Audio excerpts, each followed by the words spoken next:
the harshness has certainly been reduced, but the tariffs are still in place, and there's not been a blossoming of goodwill. So I think that's a fact of life.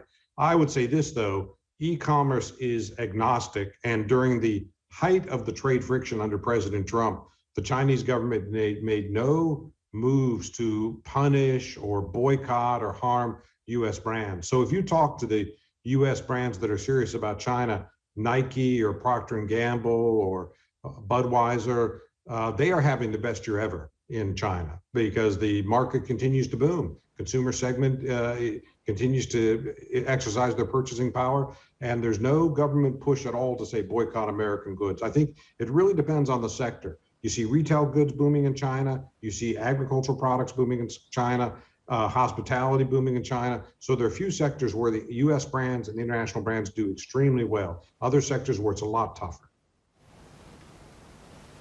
So are the two economies, with all these intertwined businesses and supply chains and, long-standing business relationships, are the two economies so inextricably intertwined now, Frank, that any talk of economic decoupling is just laughable?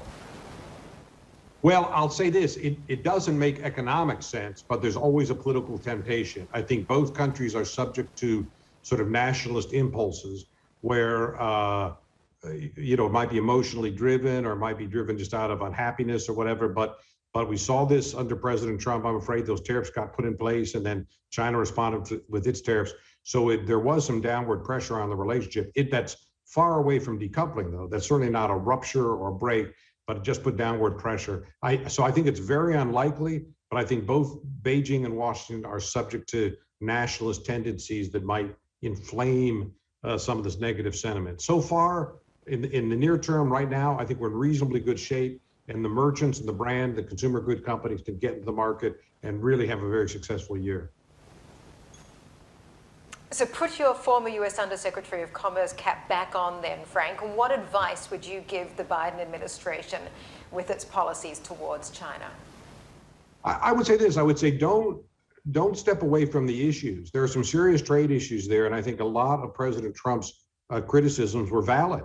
Don't drop that agenda.